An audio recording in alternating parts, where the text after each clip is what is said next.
Shalom Bapak Ibu Saudara sekalian, apa kabar? Saya berharap kita semua tetap ada di dalam keadaan yang baik. Mari bersama-sama kita merenungkan kembali kebenaran firman Tuhan yang terambil dari Roma pasal 12 ayat yang pertama. Karena itu saudara-saudara, demi kemurahan Allah aku menasehati kamu supaya kamu mempersembahkan tubuhmu sebagai persembahan yang hidup, yang kudus dan yang berkenan kepada Allah. Itu adalah ibadahmu yang sejati.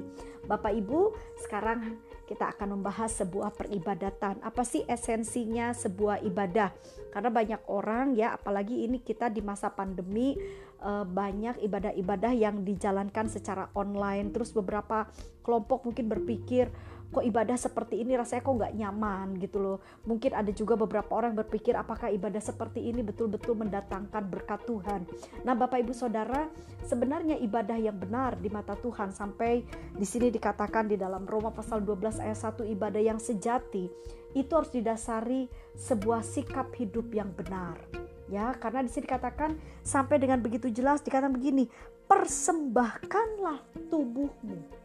Nah, ini bicara tentang kehidupan kita Bapak Ibu, supaya jangan sampai ibadah yang kita lakukan itu menjadi sia-sia karena sikap hidup kita yang tidak benar. Saya masih ingat ketika Tuhan mengecam ibadahnya bangsa Israel, sampai betul-betul di kitab Amos ya, melalui Nabi Amos itu bangsa Israel dibeberkan kesalahannya ya, sampai Tuhan katakan percuma kamu nyanyian kamu, gambus, kecapi, korban ya, yang lembu, yang tambun-tambun itu Tuhan sampai bilang itu semua jadi sia-sia. Karena apa?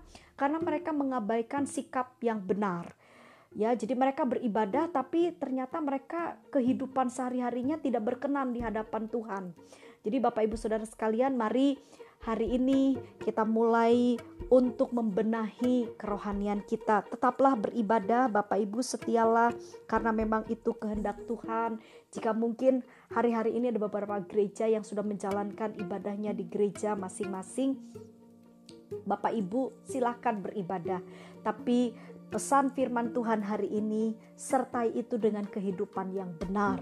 Ya, hiduplah seturut dengan kehendak Tuhan, lakukan perintah Tuhan. Tuhan mau kita hidup dalam kasih, Tuhan mau kita tetap hidup menjadi terang, menjadi berkat, sehingga ibadah kita benar-benar mendatangkan sesuatu yang baik dan menjadi sebuah dupa yang harum di hadapan Tuhan. Saya percaya Bapak Ibu, setiap apa yang kita kerjakan, jika kita kerjakan seturut dengan kehendaknya Tuhan, itu tidak akan sia-sia. Tetaplah beribadah, karena ibadah yang benar-benar disertai dengan kehidupan yang benar di hadapan Tuhan pasti akan mendatangkan berkat Tuhan. Amin. Tuhan Yesus memberkati.